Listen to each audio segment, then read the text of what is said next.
নমস্কাৰ মেজমেল মজিয়ালে আপোনাক জনাইছো আন্তৰিক আদৰণি অসমত তিনিটা পৰ্যায়ৰ নিৰ্বাচন ইতিমধ্যে শেষ হৈছে ভাৰতবৰ্ষত এতিয়াও দুটা পৰ্যায়ৰ নিৰ্বাচন হ'বলৈ বাকি তেনেকুৱা সময়তে আমি ষ্টুডিঅলৈ নিমন্ত্ৰণ কৰিছো অসম চৰকাৰ কেবিনেট মন্ত্ৰী অসম চৰকাৰৰ মুখপাত্ৰ আৰু বিজেপি দলৰ অন্যতম শীৰ্ষ নেতা পীযুষ হাজৰিকা ডাঙৰীয়া নমস্কাৰ নিৰ্বাচনত সাংঘাতিক ব্যস্ত আছিল কিছু অঞ্চলত আপুনি দীঘলীয়া সময়ৰ বাবে বাহৰ পাতিছিল আৰু এতিয়া আপুনি নিৰ্বাচনৰ পাছত আপুনি এইখিনি সময় দিয়াৰ বাবে বহুত ধন্যবাদ বহুত প্ৰচাৰত আপুনি নিজকে জড়িত কৰিলে দীঘলীয়া প্ৰচাৰত এই 2024ৰ নিৰ্বাচনটো বাকিবিলাক নিৰ্বাচনতকৈ কি কাৰণত বেলেগ বুলি আপুনি ভাবে মই যিখিনি মোৰ ইলেকশ্যন খেলাৰ নিজৰ এক্সপেৰিয়েন্স বা আমি সৰুৰ পৰাই পলিটিক্সৰ লগত জড়িত মই এনেকুৱা ভাবানে যে বহুত কিবা এই ইলেকশ্যনটো ডিফাৰেণ্ট আছিলে আগৰ ইলেকশ্যনতকৈ ইলেকশ্যন প্ৰত্যেকটোৱে চেলেঞ্জিং হয় মানে আপুনি যদি ৰাজগুৰু ডাঙৰীয়া চাই যোৱা বছৰ যেতিয়া আমি 2021 চনত আমি ইলেকশ্যন খেলিছিলোঁ আমাৰ বিধানসভাৰ ইলেকশ্যন হৈছিল তেতিয়াও এনেকুৱা এটা নেৰেটিভ হৈছিল যে বিজেপি আকৌ চৰকাৰলৈকে নাহে বা বিজেপিৰ মিত্ৰজোঁট চৰকাৰলৈকে নাহে আৰু আপুনি দেখিব যে বিৰোধীৰ যি মিত্ৰজোঁট বা মহাজোঁট বনাইছিলে তেওঁলোকে আনকি এখন ৰিজৰ্টত লগ খাই মিটিং কৰিছিল কেনেকৈ কোভিডৰ লগত মোকাবিলা কৰিব কেনেকৈ ইকনমি চেলেঞ্জ কৰিব মানে কেনেকৈ তেওঁলোকে কণ্ট্ৰল কৰিব তেনেকুৱা আমি খবৰ শুনিছিলোঁ টিভিতে শুনিছিলোঁ পেপাৰতে শুনিছিলোঁ গতিকে তেওঁলোকে তেতিয়া ভাবিছিলে তেওঁলোকে চৰকাৰ বনাব আৰু আমি তেতিয়া ভাবিছিলোঁ যে আমিয়ে বনাম গতিকে আমি গৈ জিকিলোঁ মোৰ কথাটো কি যে ইলেকশ্যনটো প্ৰত্যেকটোৱে চেলেঞ্জিং হয় আৰু এইবাৰো চেলেঞ্জিংই হয় প্ৰত্যেকটোৱে চেলেঞ্জিংই হ'ব এইবাৰ কি কাৰণে চেলেঞ্জিং মই কোনটো কৈছোঁ চেলেঞ্জিং কথাটো মানে আমি বিজেপি দলত বিশেষকৈ বিজেপি দলত এতিয়া কেনেকুৱা হৈছে নৰেন্দ্ৰ মোদী ডাঙৰীয়াই 2014 চনত জিকিছিলে তেওঁ প্ৰধানমন্ত্ৰী হৈছিলে তেতিয়া বিজেপিয়ে জিকিল 274টা সমষ্টি দ্বিতীয়বাৰ তেখেত প্ৰধানমন্ত্ৰী হ'ল তেতিয়া বিজেপিয়ে অকলে জিকিলে 303টা সমষ্টি 303টা হয় এতিয়া 303ৰ ওপৰত যাব লাগিব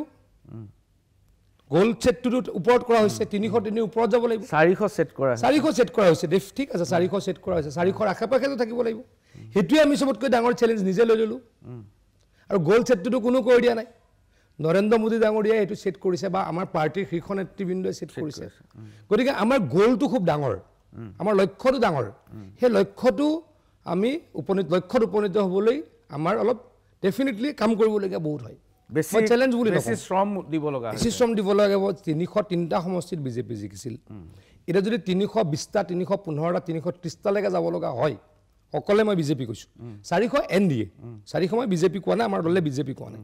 400 এনডিএ লৈ 400 কোৱা হৈছে গতিকে 400 যেহেতু গোলটো আমাৰ বহুত ডাঙৰ ডেফিনেটলি কষ্ট কৰিব লাগিব পীযুষ হাজৰিকা ডাঙৰীয়া 400 আসন আপোনালোকক লাগে কিয় মুখ্যমন্ত্ৰীয়ে কৈছে পাকিস্তান অকুপাইড কাশ্মীৰ ঘূৰাই আনিব পাৰিম আৰু অমুক মন্দিৰ আমি নিৰ্মাণ কৰিম সো ষ্ট্ৰং মেন্ডেটটো প্ৰয়োজন হয় 273টা সমষ্টিত জিকিলেও চৰকাৰ বনাব পাৰি কিন্তু গভৰ্ণমেণ্টখনক মানুহে কিমান ভাল পাইছে আমি কানে কান মাৰি মেট্ৰিক পাছ কৰিছো নে ফাৰ্ষ্ট ডিভিজন পাইছো হেতুটো ইম্পৰ্টেন্ট ল'ৰা ছোৱালীক মাক দেউতাকে কি বুলি ভাবে ভাল ৰিজাল্ট কৰিব লাগে ষ্টেণ্ড কৰিব লাগে ফাৰ্ষ্ট ডিভিজন পাব লাগে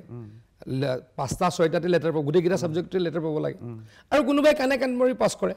যে আমি কানে কান মাৰি পাছ কৰিব খোজা নাই আমি ভালকে কৰিব খুজিছো আৰু দেশত চাওক দেশখনতটো ষ্ট্ৰং ষ্টেপ ল'বই লাগিব কিছুমান ষ্ট্ৰং ষ্টেপটো ল'বই লাগিব আৰু সেইকাৰণে মই তথাপিতো কৈছো 273টা চৰকাৰ বনাবলৈ যথেষ্ট কিন্তু আমি কৰিছো কিবা আমাৰ দলে কৰিছে কি যে আমি মানুহক ক'ব খুজিছো যে আমি ভালকে চলাইছো এইটো আমি ভাবো ভালকে চলাইছো দেশ আমি ভালকে চলাইছো ৰাজ্যখন আমি ভালকে চলাইছো যে মানুহে তাৰ ওপৰত আমাক কেনেকৈ মেন্ডেট দিয়ে হাজৰিকা ডাঙৰীয়া আপোনাৰ কথাৰ লগত মুখ্যমন্ত্ৰীৰ যিটো narrative Pakistan occupied Kashmir Kashi Biswanath temple Krishna জন্মভূমি এইটো মিলা নাই কিন্তু না কিছুমান কথা হয় একেবাৰে নহয় আপুনি যেতিয়া আপুনি বৃন্দাবনলৈকে যাব মই কাশী বিশ্বনাথ দেখা নাই বৃন্দাবনলৈকে গলো মই বৃন্দাবন আজি এতিয়াও যোৱা নাই আজিৰ পৰা মই 15 বছৰ আগত গৈছো তেতিয়া মোৰ ইডিঅলজি কি আছিল আপুনি জানে মই গতিকে ক'ব খোজা নাই তেতিয়াও আই ক্ৰাইড লিটাৰেলি আপুনি যদি আপুনি যদি হিন্দু বুলি নাভাবে তেতিয়া বেলেগ কথা মই হিন্দু মুছলমান কৰিব খোজা নাই কিন্তু I M A proud Hindu এটো কোনো ক'বলগীয়া নাই না মই তাত যদি কিন্তু আপুনি যদি বৃন্দাবনলৈ যায় আপুনি আমি যিখিনি পঢ়িছোঁ আমি আমাৰ শাস্ত্ৰত হওক আমাৰ মাইথলজি আমাৰ হিষ্ট্ৰী আমি যি পঢ়িছোঁ আমি কি দেখিছোঁ যে বৃন্দাবনত কৃষ্ণৰ জন্ম তাতে কাৰাগাৰত আছিলে কংসৰ কাৰাগাৰত সেই কাৰাগাৰখনো আধা এতিয়া তাত মছজিদ বনোৱা আছে আপুনি যদি এতিয়া চাব যায় সেইটো যদি আমি কওঁ সেইটো আমি কেতিয়াবা মন্দিৰ কাৰণে আপোনাক 400 আসন কিয় লাগে 400 মেণ্ডেট লাগে মানুহে আমাক আমি কওঁ আমি কেইটা কাম কৰিম মানুহে এতিয়া কৰিব দিয়ে নিদিয়ে তাৰ ওপৰত ৰাম জন্মভূমিৰ ক্ষেত্ৰত কিয় বেয়া পায় আপুনি 400 লৈকে বেয়া পোৱা নাই মই নাম্বাৰটোৰ তাৰমানে তাৰ লক্ষ্যটো আমি কৈছোঁ মই কৈছোঁ যে ৰাম জন্মভূমি আপুনি বনাইছে কোৰ্টৰ ৰায় লৈ পেলাই 273টা হ'লেও এনাফ আমি 400 কিয় ক'ব খুজিছোঁ যে আমি ক'ব খুজিছোঁ যে আমি ভালকে দেশ চলালোঁ আৰু ভালকে চলাম আমি ভালকে চলাম কাশী বিশ্বনাথ মন্দিৰকো আমি মন্দিৰ প্ৰতিষ্ঠা কৰিব লাগে বৃন্দাবনতো মন্দিৰ প্ৰতিষ্ঠা কৰিব লাগে এইটো কি বেয়া পাব লগা আছে আপোনাৰ আপুনি যদি বেয়া পাই নাজানো মই ভাল পাম ভাল পোৱা বেয়া পোৱা টাৰ্গেটটো এইটো কিয় সেট কৰিলে আৰু প্ৰয়োজনটো কি আছে আমি চ্যালেঞ্জ বেছিকে কৰিছোঁ যে অন্য পাৰ্টিয়ে বেয়া কৰিছে আগতে আমি ভাল কৰিছোঁ গতিকে 400 বিচাৰিছোঁ কি বেয়া আছে কংগ্ৰেছে দেশ চলাইছিলে কংগ্ৰেছৰ দিনত আপুনি মুতকৈ হয়তো ভালকে জানে কংগ্ৰেছে 60 বছৰত কেইখন মেডিকেল কলেজ বনালে অসমত আমি 8 বছৰত কিমানখন মেডিকেল কলেজ বনালোঁ অসমত 60 বছৰত কংগ্ৰেছে কেইখন ইউনিভাৰ্চিটি বনালে আমি কেইখন বনালোঁ 14 চনৰ আগত ভাৰতবৰ্ষত কেইখন এইমছ আছিলে এই 10 বছৰত কেইখন এইমছ হ'ল সেইটো বুজি পালোঁ মই এতিয়া কৈ আছোঁ আপুনি সংখ্যাকেইটা আপুনি ক'ব নে মই ক'ম মই কৈ দিব পাৰোঁ আপোনাৰ মুখৰ পৰা শুনিব খুজিছোঁ যে আমি কাম কৰিছোঁ প্ৰায়ৰ 2014 আমাৰ দেশত এয়াৰপোৰ্ট 74টা আছিল এতিয়া 10 বছৰত এয়াৰপোৰ্ট হ'ল 75টা নতুন মানে এতিয়া টোটেল 149টা এয়াৰপোৰ্ট 303 পাওঁতে আপোনালোকে ইমানখিনি কৰিলে আৰু কৰিব এইটোৱে কৈছোঁ ইমানখিনি কাম কৰিছোঁ গতিকে গ'লটো হ'ল আমাৰ 400 আৰু কাম কৰিম এই কাম কৰাখিনি মানুহে আমাক তাৰ সমৰ্থন দিছে এইখিনি কাম কৰাৰ কাৰণে আপুনি এইমছ কেইখন আছিলে 2014 চনৰ আগত এইমছ আছিলে আমাৰ দেশত 8খন এতিয়া 23খন এইমছ অসমত 2014 চনৰ আগলৈ 16 চনৰ আগলৈকে ক'লোঁ মেডিকেল কলেজ আছিলে 6খন এতিয়া 18খন ব্ৰহ্মপুত্ৰত 4খন 2014 চনৰ আগলৈকে ব্ৰিজ আছিলে এতিয়া 9খন হোৱাৰ পথত এতিয়া তাৰ কাৰণেতো 400 চিট বিচাৰিব লাগিব ন তেতিয়া আপুনি কিয় বেয়া পায় আচ্ছা মই ভাল পোৱা বেয়া পোৱাৰ ওপৰত কথা মই উত্তৰটো বিচাৰিছোঁ যে 400 লাগে কিয় 400 ক'লো এতিয়া মই বুজি পালোঁ 400 আমি ভালকে কাম কৰিছোঁ 400 বিচাৰিম আপোনাৰ ল'ৰাক আপুনি কিয় 98% পোৱাটো বিচাৰে আপোনাৰ ল'ৰাক আপুনি 98 99 কৰিলেই হয় কিন্তু আপুনি 90 বিচাৰে নহয় মই ল'ৰাক বিচাৰোঁ নহয় সেইটো চবেই বিচাৰে পিতৃ মাতৃয়ে ল'ৰা ছোৱালীক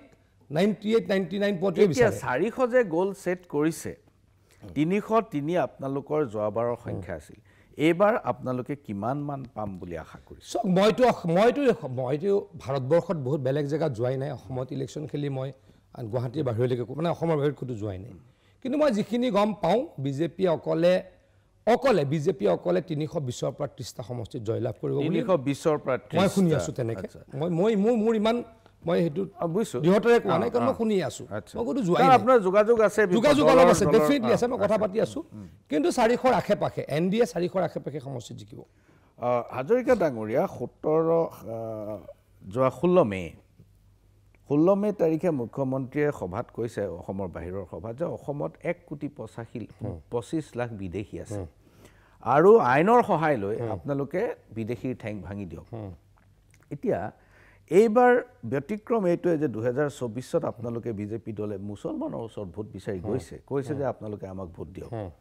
এতিয়া এই যে 1,25 লাখ বিদেশী আছে আপোনালোকে যিবোৰ মুছলমানৰ ওচৰত ভোট বিচাৰি গৈছে তাত বিদেশী আছে নাই চাওক মোৰ এটা কথা এইটোতো অস্বীকাৰ কৰিব নোৱাৰে অসমত অবৈধ প্ৰব্ৰজন হৈছে আৰু বাংলাদেশী আছে কেইদিনমানৰ আগতো বাংলাদেশী ধৰি আছে আমি নিৰন্তৰভাৱে ধৰিয়ে থাকোঁ গতিকে কথাটো কেনেকুৱা যে অস্বীকাৰ আপুনি কোনেও কৰিব নোৱাৰে NRC-খনটো আমি মানি লোৱাই নাই আমি NRC মানি লোৱা নাই গতিকে সেইটো এটা বিচাৰ্যৰ বিষয় সুপ্ৰিম কোৰ্টত কেছ চলি আছে ডেফিনেটলি বিচাৰ্যৰ বিষয় কিন্তু এতিয়া যিহেতু তেওঁলোক ভোটাৰ ভোটটো বিচাৰিব লাগিব আজি ৰাতিপুৱা মই নাম ডিটেইলছত লিখি দিওঁ এজন ইমদাদুল হক বুলি ল'ৰা জাগিৰোড সমষ্টিৰ মই এড্ৰেছৰ সৈতে দিম কোৰাণীবৰী পঞ্চায়তৰ খলা ভূঞাত ঘৰ ৰাতিপুৱা মোক ফোন কৰিছে 3 দিনৰ আগতে মই জানো তাৰ কিবা মই তাৰ বুলি কম মোৰ লগত ভাল গা বেয়া গুৱাহাটী এখন হস্পিটেলত আহিলে আজি ৰাতিপুৱা মোক ফোন কৰিলে দাদা মই যিখন হস্পিটেলত আছিলোঁ তাৰ পৰা মই বেলেগ এখনলৈ শিফ্ট কৰিলোঁ বুলি কিয় শিফ্ট কৰিলি বোলে যিখন হস্পিটেলত মই নামটো নকওঁ 6 মাইল এৰিয়াৰ এখন হস্পিটেলত প্ৰথমে সোমাইছিলে তাতে ক'লে যে তাত আয়ুষ্মান অসমৰ কাৰ্ডখন নলয় তেওঁলোকে গতিকে মোৰ ট্ৰিটমেণ্ট কৰিবলৈ টকা লাগিব গতিকে মই এনেকুৱা এখন কিবা ক্ৰিটিকেল কাৰণে কিবা এখন নাম কৈছিলে তালৈকে মই শিফ্ট হ'লোঁ তাত আয়ুষ্মান কাৰ্ডখন লয় এতিয়া আয়ুষ্মান কাৰ্ডখন মুছলমান মানুহে পালে মই আপোনাক প্ৰমাণ দিলোঁ মই তাকে কৈ আছোঁ মোৰ পৰা শুনক ডেভেলপমেণ্ট সকলোৰে কৰিছোঁ সেইটো মই বুজি ডেভেলপমেণ্ট কৰিছোঁ ভোট বিচাৰিছোঁ তেওঁলোক এতিয়া ভোটাৰ কিন্তু মই কৈছোঁ যে NRCত আমাৰ সহমত নাই NRCখন পুনৰ বিবেচনা হোৱাটো মই বিচাৰোঁ মই সুধিছোঁ যে 1,85,00,000 মানুহ বিদেশী বুলি তেখেতে ক'লে এতিয়া গোটেই মুছলমান পপুলেশ্যনটোকে তেখেতে বিদেশী বুলি কৈছোঁ এটা কথাটো ঠিক যে সংখ্যাৰ অলপ তাৰতম্য হ'ব পাৰে কিন্তু বিদেশীটো আছেই বিদেশী নাই নেকি আপুনি কওক বিদেশী নাই বুলি মই কোৱা নাই বিদেশী আছে কিন্তু বিদেশীৰ মই আকৌ কৈছোঁ আপুনি বিদেশী আৰু ভোটাধিকাৰটো বেলেগকৈ লৈ গ'ল কথাটো হয় নাই কওক সেই ভোটাধিকাৰ যিখিনি যদি মই আকৌ কম ভোট দিলেও কম ভোট নিদিলেও কম যে বিদেশী আছেই গতিকে বিদেশীৰ স্বীকাৰ চিনাক্ত হ'ব লাগে বিদেশী চিনাক্ত হ'লেতো ভোটাধিকাৰ গ'লে মই বেয়া নাপাওঁ ভোটাধিকাৰ যদি তেওঁলোকৰ 1,85,00,000 মুছলিম পপুলেশ্যন 1,85,00,000 কৈছে এতিয়া এই গোটেই মুছলিম পপুলেশ্যনটোকে বিদেশী কৰি ভুলকৈ কৈ দিয়ে আপুনি এই মাত্ৰ 1,85,00,000 গতিকে কথাবিলাক আপুনি 1,85,00,000 আপুনি এই মাত্ৰ মুখত ওলাই গৈছে মই সংখ্যাটোৰ তাৰতম্য অলপ হ'ব পাৰে বুলি কৈছোঁ ন সংখ্যাৰ তাৰতম্য অলপ হ'ব পাৰে আপোনাৰ যেনেকৈ এই মাত্ৰই হ'ল আপুনি 1,25,00,000 জেগাত 1,85,00,000 কৈ আছিলে গতিকে মুখ্যমন্ত্ৰী ডাঙৰে অলপ তাৰতম্য হ'ব পাৰে মই স্বীকাৰ নকৰোঁ কিন্তু ডেফিনেটলি অসমততো বিদেশী আছেই আপুনি এইবাৰ নিৰ্বাচনত অসমত কেইখন আসন আপুনি আশা কৰে মই কালিও কৈছোঁ কিন্তু আপোনালোকৰ পেপাৰত টিভিত আপোনালোকৰ ডিজিটেল যিটো আপোনালোকৰ পেজ আছে তাতে অলপ টুইষ্ট কৰি দিলে মই কালি কৈছিলোঁ যে মিনিমাম 11খন আচ্ছা মিনিমাম 11 তেওঁলোকে আপোনালোকে লিখি দিলে 11খন বিজেপিয়ে পাব বুলি পীযুষ হাজৰিকাই ক'লে মই বাৰে বাৰে কৈ আছিলোঁ অন ৰেকৰ্ড মিনিমাম 11খন 12খন হ'ব পাৰে 13খন হ'ব পাৰে মই মিনিমামহে 11খন কৈ আছোঁ আকৌ কৈছোঁ এতিয়াতো দেখাই পাব আপোনাৰ ডিজিটেলত অলপ টুইষ্ট কৰিবলৈ ভাল তাততো মোৰ বাইকটো দেখা নাছিলে হয় তাতে লিখি দিলে পীযুষ হাজৰিকাই ক'লে 11খন পাব আপুনি মিনিমাম 11খন মিনিমাম 11খন কওঁতে আপুনি 3খন আসন বাদ দিছে তাৰ পৰা মিনিমাম মই মিনিমাম কৈছোঁ মিনিমাম 3খন আসন বাদ দিছে এই 3খন আসন কোনকেইখন চাওক মই যদি ফ্ৰেংকলি কওঁ আমি প্ৰতিদ্বন্দ্বিতাত আছোঁ ধুবুৰীত প্ৰতিদ্বন্দ্বিতাত আছোঁ কিন্তু তীব্ৰ প্ৰতিদ্বন্দ্বিতাত আছোঁ নগাঁৱত তীব্ৰ প্ৰতিদ্বন্দ্বিতাৰ তীব্ৰ বেলেগ দুটা শব্দ তাতকৈ অলপ বেছি তীব্ৰতৰ প্ৰতিদ্বন্দ্বিতাত আছোঁ আমি কৰিমগঞ্জত এই 3খন আসনে চকুত পৰিছে গতিকে মই আপোনাক ডেফিনেটলি ক'ম 11খন 100% খাটাং 12খন 13খন মিৰাকুল হ'ব পাৰে আচ্ছা 14খনলৈতো যাব নোৱাৰোঁ মই যদি 12খনো ধৰোঁ তেতিয়াহ'লে যোৰহাটখন থাকিব যোৰহাট ডেফিনেটলি থাকিব আপোনালোকে গুৱাহাটীত বহি যোৰহাট নাই কৈ আছে যোৰহাট ডেফিনেটলি থাকিব আচ্ছা যোৰহাটত আপুনি কি অংকত জিকিব বুলি ভাবে কি অংকত হাৰিম বুলি ভাবে নাই মোৰ কোনো অংক নাই মইতো সাংবাদিক আপুনি ৰাজনীতিক মই ক'লো চিম্পুলকৈ জিকিম অংক কি আছে চিম্পুল জিকিম কাম কৰিছোঁ মাজুলীৰ দলংটোতো আমিয়ে বনাইছোঁ মাজুলী জিলাটো আমিয়ে কৰিলোঁ মাজুলীত ইউনিভাৰ্চিটি হ'ল ইঞ্জিনিয়াৰিং কলেজ হ'ল হয়নে নহয় কওক আপোনালোকে টাউনৰ আপোনালোকে হাইৱে কাণেৰে যায় আপোনালোকে যায় যোৰহাটৰ পৰা শিৱসাগৰলৈ আপোনালোক ভিতৰত গৈ আপোনালোকে মাজুলীৰ আহঁতগুৰি চাপৰিত আপুনি যোৱা নাই ময়ে গৈছোঁ আপোনালোকে খাপে খাটি কোনোবা গাঁৱৰ ভিতৰত যোৱা নাই আমিয়ে গৈছোঁ আপোনালোকে ব্ৰহ্মপুত্ৰৰ চাপৰিবিলাক যে আছে বা আপোনালোকে কি কয় মাজুলীৰ লুইত খাবলৈ যোৱা নাই আমিয়ে গৈছোঁ এই মুহূৰ্তত এটা কথা হৈছে অসমত এতিয়া ক'বলৈ বেয়া মই কাকো টাৰ্গেট কৰিব নোখোজোঁ তথাকথিত অভিজাত মানুহখিনিৰ আমি অলপ আমাৰ সমৰ্থনটো কমিছে মই স্বীকাৰ নকৰোঁ তথাকথিত অভিজাত বুলি কৈছোঁ কাৰণ মই অভিজাত নহয় মইতো সাধাৰণ মানুহ গতিকে বাকীখিনিও তথাকথিত অভিজাত হ'ব লাগিব অভিজাত বুলি নিজে কোৱা মানুহটো কেনেকৈ অভিজাত হ'ব তাত 50% আমাৰ এতিয়া হয়তো আমি 50%ত আছোঁ অপজিশ্যনেলি 50% গ'ল তাত প্ৰব্লেম এটা আছে অভিজাত মানুহে 50%-এ ভোটেই নিদিয়ে আমাক ছাপোৰ্ট কৰাৰ 50% অসমত ইমান অভিজাত মানুহ আছে নে সেইটো ক'লো মই 8% মই আপোনাক ক'বলৈ গৈ আছোঁ লেট মি ফিনিছ অসমত 92% মানুহে আয়ুষ্মান কাৰ্ড লয় 92 এতিয়া 92% আয়ুষ্মান কাৰ্ড নহ'ব অটল অমৃত অভিযানৰ কাৰ্ড 92% মানুহে লৈছিলে মই তেতিয়া স্বাস্থ্য বিভাগৰ ৰাজ্যিক মন্ত্ৰী আছিলোঁ এতিয়া আয়ুষ্মান কাৰ্ড লয় 52 লাখ পৰিয়ালে অসমত 70 লাখ মান পৰিয়াল আছে আয়ুষ্মান কাৰ্ড লয় বিনামূলীয়া চাউল লয় 52 লাখ পৰিয়ালে গতিকে অভিজাত কিমান থাকিলে আপুনি হিচাপটো কৰক অভিজাত সমাজত 50% আমি নাই তাৰমানে চাউল নোলোৱাবোৰে আপোনাৰ অভিজাত নেকি এতিয়া আপুনি ক'ব লাগিব তেনেকৈ আপোনাৰ সংজ্ঞাবোৰ বেলেগ বেলেগ ধৰণৰ ক'ব লাগিব এনেকৈ ক'ব লাগিব চাউল বিনামূলীয়া চাউল নোলোৱা মই বিনামূলীয়া চাউল নলওঁ আপুনিও নলয় কেনেকৈ অভিজাত হ'লো মই এটা সাধাৰণ সাংবাদিক মই সাধাৰণ মানুহ আপুনিতো অভিজাত আপুনি আপোনাৰ যি এফিডেভিট তাত আপোনাৰ আয় ব্যয় হিচাপ ওলাই গৈছে মই আপোনাক আয় ব্যয়টো নহয় আৰু মোৰ যি এফিডেভিট তাতো আয় ব্যয় হিচাপ ওলাইছে অভিজাতটো তেনেকৈ নহয় নকৰে মই মানিলো যদি আপুনি চাউলৰ হিচাপত যায় কথাটো কৈছো মই কথা এটা কৈছো সাধাৰণ খাতিকুৱা মানে আমাক ভোট দিব হা সেইটো কওক ভোট নিদিয়া মানে আমাক ভোট নিদিয়ে যিমানে ভোট নিদিয়া মানে ভোট নিদিয়া বুজিলে নে আপুনি 50% ভোট দিবলৈ নাযায় নাই এবাৰটোতো আপোনাৰ 80%ৰ ওপৰত ভোট হৈছে 80% কোনে বেছি ভোট দিলে গুৱাহাটীত কিমান দিলে গুৱাহাটী চিটিত কিমান দিছে আপুনি পলিং চেণ্টাৰ কেইটাত চাওক যোৰহাট টাউনৰ পলিং চেণ্টাৰ কেইটাত চাওক আৰু ভিতৰৰ তিয়কৰ কোনোবা গাঁও এখনৰ পলিং চেণ্টাৰ চাওক মোৰ সমষ্টিৰ অলমষ্ট ৰুৰেল মানে পপুলেশ্যনৰ সমষ্টি মোৰ তাত 85% পলিং হৈছে হয় গুৱাহাটী চিটিত বা নগাঁও টাউনত কিমান হ'ব 75 এইখিনিতে লৈছোঁ ক্ষণিক সময়ৰ বাণিজ্যিক বিৰতি চাই থাকক মেজমেল বিৰতিৰ পাছত পুনৰ ঘূৰি আহিছোঁ মেজমেলৰ মজিয়ালৈ আৰু মেজমেলত আজি উপস্থিত অসম চৰকাৰ কেবিনেট মন্ত্ৰী পীয়ুষ হাজৰিকা ডাঙৰীয়া বিৰতিৰ পূৰ্বে আমি কথা পাতি আছিলোঁ ভোট দিয়া মানুহ আৰু ভোট নিদিয়া মানুহ আপুনি কৈছিলে যে এইখিনি মানুহে ভোট এনেও দিবলৈ নাযায় আৰু তেওঁলোকেই কথা কৈ থাকে যে অমুক জিকিব তমুক জিকিব এনেকুৱা কথা কিন্তু হাজৰিকা ডাঙৰীয়া মই এই প্ৰশ্নটো আন দুই এগৰাকী মন্ত্ৰীকো সুধিছোঁ সেইটো হৈছে কি আপুনি এই কথাটো মানি লয়নে যে চৰকাৰৰ একাংশ মন্ত্ৰীৰ কেতবোৰ মন্তব্যই অসমৰ শিক্ষক সমাজক অসমৰ চৰকাৰী চাকৰিয়ালৰ অন্তৰত আঘাত দিছে যাৰ কাৰণে এই কথাটো এইবাৰ নিৰ্বাচনত প্ৰতিফলিত হৈছে যে ভোট দিয়া নাই বিজেপি চাওক বস্তুটো পৰিৱেশটো বেলেগ এতিয়া যিটো ক'ৰবাত কয় যে শিক্ষকে ভোট দিয়া নাই বা চাকৰিয়ালে ভোট দিয়া নাই কিন্তু অন্ততঃ মোৰ সমষ্টিটো মই সেইটো সন্মুখীন হোৱা নাই আপুনি দেখা নাই মই দেখা নাই কাৰণ মই এগৰাকী মইতো বহুত মানুহৰ লগত কথা পাতোঁ ক'ৰবাত হ'ব পাৰে পাৰ্টিকুলাৰ এটা জেগাত হ'ব পাৰে জেনেৰেলাইজ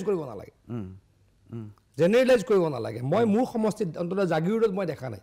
যে জাগিৰোডৰ শিক্ষক সমাজে বিজেপিক ভোটেই নিদিলে চাকৰিয়ালসকলে বিজেপিক ভোটেই নিদিলে মই জাগিৰোডত দেখা নাই বেলেগত মই ক'ৰবাত শুনিছোঁ নাই এতিয়া দৰ্শকৰ মাজত শিক্ষকো আছে চাকৰিয়াল আছে তেখেতলোকে গম পাব সেইটোৱে কিন্তু এটা কথা কি কিছু শিক্ষকে কিছু চাকৰিয়ালে মই সকলোকে কোৱা নাই দেই কিছু চাকৰিয়ালে কিছু শিক্ষকে অলপ আমাৰ পৰিৱেশ ছিষ্টেমটো ষ্ট্ৰং কৰাৰ কাৰণে বেয়া পাইছে মই ইমান নাজানো মই শুনিছোঁহে যে আমি কলেজত পাঞ্চিং মেচিন কৰি দিছোঁ আৰু কলেজত আগতে 3টা ক্লাছ কৰি উঠি আহিব লাগিছিল এতিয়া নোৱাৰে 8 ঘণ্টা থাকিব লাগিব স্কুলত আমাৰ কিবা আমাৰ এটা তেনেকুৱা পৰ্টেল এটা এপ এটা কৰি দিছে শিক্ষা সেতু মই ইমান ডিটেইলছত নাজানো দেই কাৰণ মই শিক্ষা বিভাগটো নাচাওঁ কিন্তু মই শুনিয়ে আছোঁ তাৰ কাৰণেও কিছু শিক্ষক মই সকলোকে সসন্মানেৰে কৈছোঁ সকলো নহয় কিছু শিক্ষকে অফেণ্ডেড হৈ আছে যে আগতে আমি 3টা ক্লাছতে আহিব লাগিছিল এতিয়া আমি ক্লাছ নাই 6টালৈকে ৰৈ থাকিব লাগে 6টা ক্লাছ শেষ নোহোৱালৈকে ৰৈ থাকিব লাগে শিক্ষা ক্ষেত্ৰত আমি কেতিয়া আহিছোঁ কেতিয়া গৈছোঁ আপডেট কৰিব লাগে মই সঁচাকৈ আকৌ সকলোকে মই হাতযোৰ কৰি কৈছোঁ মই ডিটেইলছত নাজানো মই শুনিছোঁহে কিন্তু কোনোবাই এইটো ছিষ্টেমটো চেঞ্জ কৰিব লাগিব আপুনি এটা কথা ঠিক কথা কৈছে মই সেইটো মানিম যে আমি কাকো মনত আঘাত দিয়া কথা ক'ব নালাগে আপোনাৰ এডভাইচটো মই গ্ৰহণ কৰিছোঁ কিন্তু এইটোতো এৰি দিব নোৱাৰোঁ যে শিক্ষক হ'ল বুলি ক্লাছ নকৰিব ক্লাছ নকৰালৈকে ক্লাছ নকৰিলে আমি একো নকৰিম আকৌ মই বাৰে কৈছোঁ কিন্তু মই সকলো শিক্ষকে কোৱা নাই হাতযোৰ কৰি মই কৈছোঁ সকলো শিক্ষকে কোৱা নাই সকলো চাকৰিয়াল বেয়া হ'ব নোৱাৰে কিন্তু এতিয়া হাতে লোটে ধৰিলেও যদি মানে টকা লোৱাৰ কাৰণে হাতলোতে ধৰি আছে প্ৰত্যেক সপ্তাহত 2জন 3জন তাৰ কাৰণে যদি চাকৰিয়ালসকলে বেয়া পায় কিছু চাকৰিয়ালে বেয়া পায় তেতিয়া আমাৰ কি উপায় আছে মই সকলোকে জেনেৰেলাইজ কৰা নাই আকৌ এবাৰ কৈছোঁ চাকৰিয়ালসকলকো কোৱা নাই শিক্ষকসকলকো সকলোকে কোৱা নাই কিছু সংখ্যক বুলি কৈছোঁ কিন্তু কোনোবাই এইটো ছিষ্টেমটো ষ্ট্ৰং কৰিব লাগিব আজি সেইদিনা এগৰাকী ইঞ্জিনিয়াৰক হাতে লোটে ধৰিলে 20,000 টকাহে ধৰিছিল তেওঁ 20,000 টকা লওঁতেহে ধৰিলে ঘৰততো তেওঁ 80 লাখ টকা পাইছে ন হয় হয়নে নহয় কওক তে সেইটো ধৰাৰ কাৰণে যদি তেওঁ লগৰ কিজনেও চৰকাৰখনক বেয়া পাই যায় তে উপায়টো কি আছে কোনোবাই এইটো কৰিব লাগিব হাজৰিকা ডাঙৰীয়া নিৰ্বাচনৰ সময়ত আপুনি খুব ব্যাপক প্ৰচাৰ চলালে বহু মানুহক লগ পালে গাঁৱে ভূঞে ময়ো সাংবাদিকতাৰ স্বাৰ্থতে মই যথেষ্ট ঘূৰিব লগা হৈছিল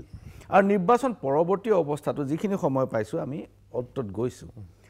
এটা কথা প্ৰতীয়মান হৈছে যে ডিব্ৰুগড় আৰু যোৰহাট লোকসভা সমষ্টিত অসমীয়া মানুহৰ মাজত এটা নতুন জোকাৰণি আহিছে খিলঞ্জীয়া মানুহৰ মাজত এটা নতুন জোকাৰণি আহিছে এই কথাটো মানুহে মোক কৈছে আপুনি কি ভাবে চাওক এটা কথা আপুনি যদি যিটো মূৰ সমষ্টিত দেখা পাব বা নগাঁৱৰ পৰা এফালে দেখা পাব আজি যদি মুখ্যমন্ত্ৰী ডাঙৰীয়াৰ সমষ্টিত যায় সকলোৱে তাততো সকলোৱে দিয়ে কিন্তু খিলঞ্জীয়া মানুহে 90% ভোট দিয়ে কেইবাৰ দিব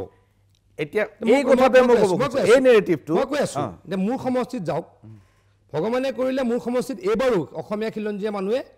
85-87% ভোট দিছে ডিব্ৰুগড় যোৰহাটৰ প্ৰসংগ ডিব্ৰুগড় যোৰহাটত মই দেখা নাই কিন্তু ডিব্ৰুগড় যোৰহাটত এটা সমস্যা আমাৰ আছে সাবষ্টেন্সিয়েল এটা অপজিশ্যনৰ ভোট আছেই আপুনি কথাটো গম পাইছেনে মই সেইকাৰণে মই আমাৰ কিবা হয়তো আমাৰ কিবা কম আছে বা আমি সেইখিনি ৰিচ কৰিব পৰা নাই কাৰণ আপুনি যোৰহাট আপুনি যদি শিৱসাগৰৰ গোটেই সমষ্টিকেইটা চাই আমি যোৱাবাৰ যোৰহাট লোকসভাৰ আমি শিৱসাগৰত হাৰিছোঁ আমি নাজিৰাত হাৰিছোঁ তিতাবৰত হাৰিছোঁ আমি থাউৰাত হাৰিছোঁ মৰিয়নিত হাৰিছোঁ গতিকে সেই বেল্টটোতো অলপ আমাৰ কাৰণে কষ্টৰ বেল্ট আছিল ন কিন্তু সেই গোটেই MLA বিলাকতো আহিয়ে গ'ল মই এতিয়া কথাটো কৈ আছোঁ সেইটো কষ্টৰ বেল্ট আছিলে তাৰপিছত আমি যোৰহাটত হাৰিছোঁ জিকিছোঁ অলপ ভোটত যোৰহাটত জিকিছোঁ মাজুলীত জিকিছোঁ মাজুলীত ভাল ভোটত জিকিছোঁ মই যোৰহাটত কৈছোঁ অলপ ভোটত জিকিছোঁ তিয়কত অলপ ভোটত জিকিছোঁ গতিকে যোৰহাট লোকসভাটো অলৰেডি আমাৰ কাৰণে এটা টাফ কনষ্টিটুৱেঞ্চি আছিলে তাতকৈ ভাল হ'ব যোৱাবাৰ যে 80,000 জিকিছিলোঁ তাতকৈ এবাৰ দুগুণতকৈ বেছি জিকিম এইটো এটা খুব গুৰুত্বপূৰ্ণ মন্তব্য যে যোৱাবাৰ যিমান আমি পাইছিলোঁ 80,000 তাতকৈ আমি দুগুণ মিনিমাম মানে 1.5 লাখৰ পৰা 2 লাখ ভোটত জিকিব এইটো খুব গুৰুত্বপূৰ্ণ তথ্য প্ৰিয় দৰ্শক পীয়ুষ হাজৰিকাই কৈছে যে 1.5 লাখৰ পৰা 2 লাখ ভোটত বিজেপিৰ প্ৰাৰ্থী তপন গগৈ আগতকৈ ভাল কৰিছোঁ আমি ডেফিনেটলি যদি সেইটোৱে হয় আপুনি যদি যোৱাবাৰ দেখিলে নহয় যোৱাবাৰো যোৰহাটত আমি 80,000 জিকিছোঁ এইবাৰ যদি 1.5 লাখতো জিকোঁ 100% ভাল কৰিলোঁ নাই কওক যদি সেইটোৱে হৈ উঠে সেইটো ভাল কৰিছে সেইটোৱে হ'ব হাজৰিকা ডাঙৰীয়া আপুনি যিমানেই জোৰ দিছে যে এইটো এটা টাফ কনষ্টিটুৱেঞ্চি আছিল আৰু অসমীয়া মানুহে আমাক আগৰ পৰাই এই কথাটোত ইমান এটা গুৰুত্ব সহকাৰে লোৱা নাছিল বা এইবাৰ আপোনালোকে দুগুণ হ'ব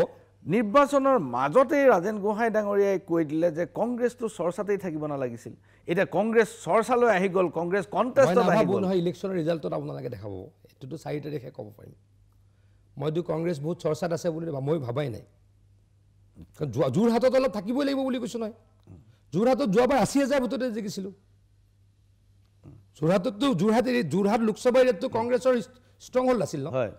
হয় আমি তাতে সুশান্ত বৰগোহাঁই আহিল জ্যোতি কুৰ্মী আহিল আমাৰ আৰু ষ্ট্ৰং হৈছে হয়নে নহয় কওক কিন্তু মই কোনটো কৈছোঁ যদি আপুনি আগৰ ইলেকশ্যনৰ আপুনি যদি 19ৰ ইলেকশ্যনৰ কথা ভাবে আনকি 21ৰ কথাও ভাবে এই এৰিয়াটো আমাৰ কাৰণে অলপ চেলেঞ্জিং আছিল কিন্তু তাতকৈ ভাল ৰিজাল্ট কৰিম আচ্ছা হাজৰিকা ডাঙৰীয়া পোষ্ট ইলেকশ্যন নিৰ্বাচন পৰৱৰ্তী অৱস্থাত যেতিয়া মই ডিব্ৰুগড় যোৰহাট নগাঁও এই অঞ্চলবিলাকত যেতিয়া গৈছোঁ তেতিয়া টেলিভিশ্যনৰ দৰ্শকসকল সন্মুখত আছে বহু মানুহে এনেকুৱা ধৰণৰ প্ৰতিক্ৰিয়া প্ৰকাশ কৰিছে যে পীযুষ হাজৰিকা আৰু জয়ন্ত মল্ল বৰুৱাই বিজেপিৰ বহুত ভোট ভাঙিলে আৰু মৃণাল শইকীয়াৰ শেহতীয়া মন্তব্যটো তেনেকুৱা এটা প্ৰতিফলন হৈছে কোনে বা কৈছিল আপোনাৰ কংগ্ৰেছে কৈছিল নে বিজেপিয়ে কৈছিল আপুনি মোক নিউট্ৰেল মানুহ কিছুমানে নিউট্ৰেল মানুহ যেন আপুনি কেনেকৈ গম পাব নিউট্ৰেল মানুহ বুলি কেনেকৈ গম পাব ৰিজাল্টৰ দিনাখন গম পাব মই কোনে কি কৈছে মই নাজানো মোৰ সমষ্টিৰ ৰিজাল্টটো গম পাব মই কেম্পেইন কৰা সমষ্টিবিলাকো চাই ল'ব মানে যোৰহাট ডিব্ৰুগড়ত য'ত আপুনি কেম্পেইন কৰিছে মই যোৰহাটততো ডেফিনেটলি ভাল হ'ব যোৰহাটত আপুনি লিখি লওক ডেফিনেটলি ভাল হ'ব জয়ন্ত মল্লবৰুৱাই একেটা কথাই কৈছে এটা দুটা কংগ্ৰেছী ল'ৰাই কোৱা শুনিছোঁ পীযুষ হাজৰিকা থাকিলে আমি ভাল আৰে ভাল ৰিজাল্টৰ দিনা গম পাব ন কংগ্ৰেছেতো ক'বই কংগ্ৰেছে মই গ'লেতো বেয়া পাব বহুতোতো ক'বলৈ নাপায় বহুত অপজিশ্যন লিডাৰে কয় যে মই তেওঁলোকৰ সমষ্টিত কেম্পেইনিঙত যাব নালাগে আমাৰ লগততো ব্যক্তিগতভাৱে সকলোৰে সম্পৰ্ক ভাল বিধানসভাততো একেলগে থাকোঁ বহুত অপজিশ্যন লিডাৰে কয় আমি কেম্পেইনিঙত যাব নালাগে যোৰহাটৰ আমি বৰপেটাৰ ফালে আছিলোঁ তাৰে এগৰাকী কেণ্ডিডেট চিনাকি তেখেতে কৈছিল তহঁতে নাথাকিবি তহঁতে ডিষ্টাৰ্ব নকৰিবি আমি গ'লেতো কেণ্ডিডেটবিলাকে ভয় খায় আপোনাক ক'ব নাপায় আমি যদি ক'ৰবাত গৈ থাকোঁ কেণ্ডিডেটবিলাকে ইনডাইৰেক্টলি কয় আমি তাৰ পৰা গুচি যাব লাগে আমি কিয় আহিম তাৰ পৰা যে কেণ্ডিডেটে আমি ভাবে যে আমি গ'লে অলপ অসুবিধা আৰু তেওঁলোকৰ সমৰ্থকবিলাকে কয় আমি গ'লে ভোট ভাঙিছোঁ মোৰ নিচিনা সৰু মানুহৰ মিটিঙত যদি অনায়াসে 7,000 মানুহ হয় মোৰ নিচিনা মই এটা সৰু মানুহ একেবাৰে সৰু মানুহ মোৰ নিচিনা মানুহৰ এটা মিটিঙত যদি 7,000 8,000 মানুহ হয় মই গাড়ীখন মিটিঙৰ পৰা গাড়ীখনলৈকে আহোঁতে মোক যদি ফটো তোলোতে 20 মিনিট লাগে এতিয়া মই ভোট ভাঙিলোঁ নে ভোট বহালোঁ কওক আচ্ছা গৌৰৱ গগৈয়ে এইটো তেওঁৰ শেহতীয়া সাক্ষাৎকাৰত কৈছে যে কংগ্ৰেছে এনেকুৱা বিজেপিয়ে এনেকুৱা এটা প্ৰচাৰ চলালে যে গৌৰৱ গগৈয়ে অসমীয়া ক'ব নাজানে গৌৰৱ গগৈয়ে অসমীয়া ছোৱালী বিয়া নকৰালে গৌৰৱ গগৈ খুৰাকৰ ঘৰলৈ নগ'ল এই ধৰণৰ কেম্পেইনবিলাকে বিজেপিক সহায় নকৰিলে চাওক বিজেপি গৌৰৱ গগৈ ডাঙৰীয়াই তেখেতৰ চিন্তা কৰিব তেখেততো কোনো যোৱা বছৰ আপুনি দেখিছিলে যোৱা বছৰ বোলে কোন CM চিফ মিনিষ্টাৰ হ'ব তাৰলৈকে আলোচনা হৈ গৈছিল দিচাং ৰিজৰ্টত হয় আপুনি টিভিত দেখি আপোনালোকৰ টিভিতে দেখিছোঁ আপুনিতো ভালকৈ জানে দুজন চিফ মিনিষ্টাৰ তাতে বোলে ঘূৰিয়ে ফুৰিছিলে এগৰাকী বুন্দাপুৰা সাংবাদিক পাছত সাংসদ আগত দিচাং ৰিজৰ্টৰ গোটেই মবিলাইজেশ্যনটো বিজেপিৰ নেতৃত্বই কৰা বুলি কয় কেনেকৈ হ'ব পাৰে সেইটোতো সম্ভৱ নেকি সেইটো সম্ভৱ নেকি তেওঁলোকে যেতিয়া মই কোনটো কৈছোঁ কোনোৱে ইলেকশ্যন হাৰিম বুলি নাভাবে ইণ্ডিপেণ্ডেণ্ট খেলা মানুহে জিকিম বুলি ভাবে গৌৰৱ গগৈ ডাঙৰীয়া কেনেকৈ হাৰিব তেওঁ ইলেকশ্যন হাৰিব বুলি প্ৰকৃততে তেখেত হাৰিব আৰু এইটো এটা তেখেতে যে কৈছে তেখেতৰ মই বিয়া কথাটো নকওঁ খুৰাকৰ কথাটো মই নকওঁ কিন্তু তেখেতে যে অসমীয়া ভালকৈ ক'ব নাজানে সকলোৱে জানে সেইটো কি ডাঙৰ কথা এইটো মিছা কথা ক'লোঁ নেকি মইতো অসমীয়াতে ইণ্টাৰভিউ লৈ আহিলোঁ ভালকৈ আপোনাৰ মোৰ নিচিনা ক'ব পাৰে নেকি মোটামুটি ঠিকেই আপুনি ক'ব পাৰে আপুনি যেনেকৈ কয় তেনেকৈ ক'ব পাৰে নেকি তেখেতে ইংলিছ ভালকৈ জানে আপুনি যদি আৰু চকু মুদা কুলিৰ ভাও লয় তেতিয়া অসমৰ আমাৰ সংবাদ জগতখন ক'ত গ'ল আমাৰ দৰ্শকসকলেও দেখিছেতো ইণ্টাৰভিউটো আমাৰ সাক্ষাৎকাৰটো দৰ্শকসকলেও দেখিছে ব্যক্তিগত আক্ৰমণ কৰাই নাই ইলেকশ্যনত এদিনো কোৱা নাই আজি উলিয়ালে কাৰণে ক'লোঁ তেখেতে নাজানে ভালকৈ ক'ব এইখিনিতে ভাল নহয় হয় এইখিনিতে লৈছোঁ ক্ষণিক সময়ৰ বাণিজ্যিক বিৰতি চাই থাকক মেজমেল বিৰতিৰ পাছত পুনৰ ঘূৰি আহিছোঁ মেজমেলৰ মজিয়ালৈ আৰু মেজমেলত আজি উপস্থিত অসম চৰকাৰৰ কেবিনেট মন্ত্ৰী আপোনালোকৰ সকলোৰে পৰিচিত পীযুষ হাজৰিকা ডাঙৰীয়া আপোনাৰ মই খং তুলিব খোজা নাই আৰু আপুনি একেবাৰে স্পষ্ট ভাষাত কৈছে যে আপুনি কোনো কাৰণতে ভোট ভঙা নাই আৰু ৰিজাল্টত ওলাই যাব যে মই যিবোৰ অঞ্চলত প্ৰচাৰ কৰিছোঁ সেইবোৰত যদি ভোট কমকৈ পাইছোঁ 4 জুনত কথাটো ওলাই যাব এইটো ক'ৰ পৰা শুনিলে আপুনি ক'ৰ পৰা ওলালে নাজানো যে কংগ্ৰেছী মানুহে যদি কয় মই গ'লে ভোট ভাঙা তেতিয়াতো উপায় নাই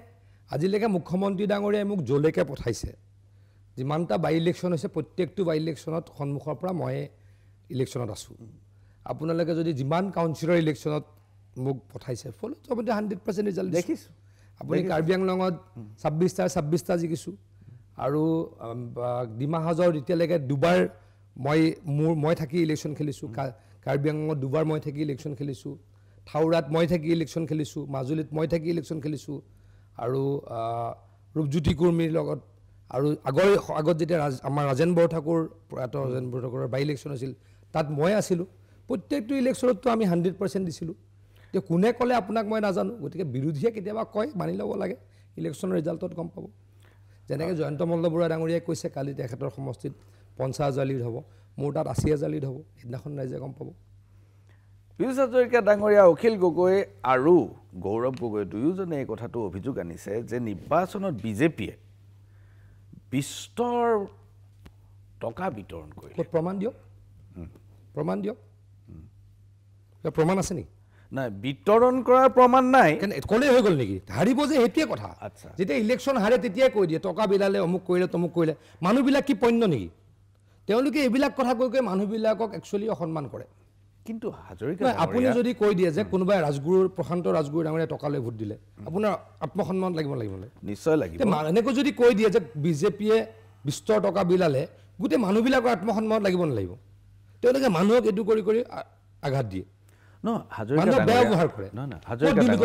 আপুনি যেনিবা টকা বিলালে মই এটা কথা মই কথাটো কৈছো টকা লোৱা মানুহটো লাগিব সেইটোৱেতো কৈছো আচ্ছা এতিয়া আমাৰ দৰ্শকসকলৰ মাজত বহুত মানুহ আছে তাৰ ভিতৰত টকা পোৱা মানুহ থাকিব পাৰে নোপোৱা মানুহ থাকিব পাৰে যদি টকা নাই পোৱা তেনেহ'লে কোনেও যদি পোৱা নাই ক'ত টকা বিলালে কোনেও যদি পোৱা নাই তেতিয়াহ'লে মই মানি ল'ম যে টকা বিলোৱা হোৱা নাই ঘৰলৈ গ'লে সেৱা এটা কৰিলে টকা ৩,০০০ দি দিওঁ সেইটো টকা বিলোৱা হ'ল নেকি ক'ৰবাত মন্দিৰ এটাত গ'লে সেৱা এটা কৰোঁ টকা ১,০০০ দিটো টকা বিলোৱা হ'ল নেকি সেইটো যিসকল নৈৰাজ্যবাদী যিসকলে হিন্দু বুলি নিজক নাভাবে তেওঁলোকে নিদিয়ে আপুনি আকৌ টকাৰ কথাটো হিন্দুটো কেনেকৈ আহিলে নহয় মই মন্দিৰলৈ যোৱা কথাটো কৈছোঁ ন মন্দিৰটো শব্দটো কৈছোঁ ন আপুনি কথাবিলাক মোৰ কথাখিনি ভালকৈ নুশুনে অখিল গগৈৰখিনি ভালকৈ শুনে গৌৰৱ গগৈৰখিনি ভালকৈ শুনে মোৰ কথাখিনি ভালকৈ নাই মই ভালকৈ শুনিছোঁ আপুনি ভালকৈ মই কথাখিনি কৈ থাকা পিছত আকৌ যেতিয়া ইণ্টাৰভিউ ল'ম তেতিয়া আকৌ ক'ম মই আপুনি কথাখিনি মনত লৈ আহিছে মোৰ কথা কৈ থাকোঁতেও শুনা নাই নাই শুনিছোঁ মই কৈছোঁ যে যদি কোনোবা এটা মন্দিৰলৈ গৈছোঁ মই নামঘৰ এটালৈ গৈছোঁ টকা ১,০০০ দি সেৱা কৰোঁ সেইটো কিবা বেয়া কথা হ'ল নেকি সেইটো টকা বিলোৱা হ'ল নেকি তেওঁলোকে ইলেকশ্যনত হাৰিব এইটোৱে প্ৰমাণ যোনে কৈ ফুৰে টকা বিলালে অমুক কৰিলে তমুক কৰিলে সি ইলেকশ্যনত হাৰে কিবা এটাতো চেলু উলিয়াব লাগিব এটা শব্দ যে কয় কিবা এটাতো ক'ব লাগিব কিয় হাৰিলোঁ ইমান ডাঙৰ ডাঙৰ নেতা হাৰিলে কিয় হাৰিলে ক'ব লাগিব তেতিয়া ক'ব যে বিজেপিয়ে টকা বিলালে এতিয়াৰ পৰা কোৱা আৰম্ভ কৰিছে ২০১৬ চনত যেতিয়া আপোনালোক জয়ী হৈ আহে তেতিয়া আপোনালোক আছিল বিজেপিত নতুন মানুহ সৰ্বানন্দ সোণোৱাল আছিল মুখ্যমন্ত্ৰীৰ কেণ্ডিডেট সেই সময়ত এটা জোৰ প্ৰচাৰ চলিছিল আৰু গণেশগুৰি চাৰিআলিত ডাঙৰ হোৰ্ডিং লগাইছিল বদৰুদ্দিন আজমল আৰু তৰুণ গগৈৰ বুজাবুজি হৈ গ'ল এই বুজাবুজিৰ বিষয়টো সাংঘাতিক গুৰুত্বপূৰ্ণ আছিল আৰু সেই গোটেই নিৰ্বাচনটোত এই গোটেই ঘটনাটোৱে এটা বৰ ডাঙৰ কাৰকৰ কাম কৰিছে উজনি নামনি সকলোতে যে বদৰুদ্দিন আজমল আৰু কংগ্ৰেছৰ বুজাবুজি হ'ল যেতিয়া এইবাৰ ৰক্ষা নাই এতিয়াও আছে এইবাৰতো বদৰুদ্দিন আজমল নিঃশেষ হৈ যাব বুলি নিঃশেষ গ'লে আমাৰ ভাল আমাৰ কি বেয়া আছে আমি অহা বছৰ আপুনি লিখি লওক ৰাজগুৰু ডাঙৰী আপোনাৰ ষ্টুডিঅ'ত কৈ গ'লোঁ ২০২৬ৰ বিধানসভা ইলেকশ্যনত বিজেপি আৰু মিত্ৰজোঁটে ১০০টা ছিটত জিকিব আপুনি লিখি লওক আজি যদি বদৰুদ্দিন আজমল নিঃশেষ আমাৰ কি মতলব আছে বদৰুদ্দিন আজমল থাকক নাথাকক ডেভেলপমেণ্ট ফাৰ্ষ্ট মাজুলীৰ দলং কংগ্ৰেছে বনাইছিল নেকি আপুনি আকৌ কৈ গ'ল আপুনি আপোনালোকে এইবিলাক চকু মুদ্ৰা খুলি ভাও ধৰে মেডিকেল কলেজ যে জিলাই জিলাই হ'ল আপুনি দেখা নাই গাঁৱে মানুহে দেখি আছে আজি অসমত ক'বলৈ মই ক'ম লাহেকৈ আজি কৈ দিলোঁ আপুনি যেতিয়া ক'লে মই কোৱা নাছিলোঁ আজিৰ পৰা 4 দিন আগত মই ৱাটাৰ ৰিচোৰ্চেছ ডিপাৰ্টমেণ্টৰ ৰিভিউ কৰিছিলোঁ গোটেই ইঞ্জিনিয়াৰৰ পৰা সুধিলোঁ কিমান মথাউৰি কৰিব লাগে আৰু অসমত কিমান মথাউৰি কৰিব লগা আছে জানে মাত্ৰ 264 কিলোমিটাৰ চব হৈ গ'ল বুজিলেনে আপুনি ধেমাজিত আগতে ইমান সময়ত ধেমাজিত বানপানী খবৰ পায় নাপায় এইবাৰ পাইছে নেকি কিন্তু বদৰুদ্দিন আজমল মই আপোনাক কৈ আছোঁ আপুনি কথাটো মোৰ যুক্তিটো কওক বদৰুদ্দিন আজমল থাকি নাথাকিলে আমাৰ কি লাভ আছে আছে না আমাৰ মতলব নাই নাথাকিলেও জিকিম মতলব আছে নাথাকিলেও জিকিম আপুনি আজিও মুখ্যমন্ত্ৰী আপোনাক কৈছোঁ নাথাকিলেও জিকিম ইলেকশ্যন জিকা কথাটো কৈছেতো আপুনি কৈছে যে বদৰুদ্দিন আজমল নিঃশেষ হৈ যাব কংগ্ৰেছ ষ্ট্ৰং হৈ গ'ল আপোনাৰ মনত হৈছে মোৰ মনত হোৱা নাই অসমৰ ৰাইজৰ মনত হোৱা নাই আমি ডেভেলপমেণ্ট কৰিছোঁ আৰু কৰিম আপুনি আজি লিখি লওক আপুনি বেয়া পাব আপুনি বেয়া পাইছে কিন্তু আপুনি লিখি লওক ১০০টা সমষ্টিত অহাবাৰ আমি ইলেকশ্যন জিকিম নাই আপুনি ১০০টা সমষ্টিত জিকাত মই বেয়া পাবলগীয়া আপুনি বেয়া পাইছে নহয় মই জানো আপুনি ১০০টা সমষ্টিত জিকিয়া চেলিব্ৰেট কথা নাই কিন্তু মই আপোনাৰ পৰা জানিব বিচাৰিছোঁ ৰাজনৈতিক হেৰি আমি কৈছোঁ নহয় যে কোনোবা এটা পাৰ্টিৰ লগত ইলেকশ্যন খেলিবই লাগিব কংগ্ৰেছ আৰু বদৰুদ্দিন আজমলতো মিল আছিলে যোৱা বিধানসভাত একেলগে খেলা নাছিল জানো একেলগে খেলিছে হয় নহয় কওক যোৱা বিধানসভাত একেলগে খেলিছে একেলগে খেলাৰ পাছতো আমি জিকিছোঁ এইবাৰ বদৰুদ্দিন আজমল নাথাকিল কংগ্ৰেছ ষ্ট্ৰং হ'ল তথাপিতো আমি জিকিম কথাটো একেটাই আপুনি বস্তুটো বুজিছে বদৰুদ্দিন আজমল আৰু কংগ্ৰেছ একেলগে ইলেকশ্যন খেলিছে নাই খেলিছে যোৱাবাৰ বদৰুদ্দিন আজমলে যিবোৰ প্ৰচাৰ চলালে দাড়ি লুঙি টুপি চৰকাৰ হ'ব অমুক তমুক লাষ্টৰ ফালে কৈছিলে এইটোতো লাষ্টৰ ফালে এইটো লয়াৰ আছামৰ ইলেকশ্যনত ফাৰ্ষ্ট ফেজৰ ইলেকশ্যনত কোৱা নাছিলে আৰু এইটোতো পলাৰাইজেশ্যনত সহায় আপুনি একো পলাৰাইজেশ্যন নাই এইবাৰতো পলাৰাইজেশ্যন নাছিলে আপুনি 4 তাৰিখলৈকে ৰ'বলৈ কিয়নো বেয়া পাই আছে নাই বেয়া পোৱা মিনিমাম 11টাত ক'লো নাই মিনিমাম 11টাত জিকিম 12টাত 13টাত জিকিম এইবাৰতো পলাৰাইজেশ্যন কোনো দেখা নাই আপুনি আচ্ছা সমষ্টি ভোট বিচাৰিছোঁ লাউৰি কটককে ভোট বিচাৰিছোঁ সমষ্টি পুনৰ নিৰ্ধাৰণৰ পাছত এইটোৱে প্ৰথম বিধানসভা লোকসভা এতিয়া এইবাৰ বিজেপিৰ কি লাভ হ'ল সমষ্টি পুনৰ নিৰ্ধাৰণৰ পৰা বিজেপি আপুনি এটা বস্তু মই আপোনাক কওঁ লোকসভাৰ ইলেকশ্যনত কি লাভ হৈছে নহৈছে নকওঁ কিন্তু সমষ্টিৰ পুনৰ নিৰ্ধাৰণত আপুনি অহা বিধানসভাত চাব এতিয়া যদি 65ৰ পৰা 70 মান হ'ব চাগে 75 হ'ব যে আপুনি ৰাজগুৰু মই হাজৰিকা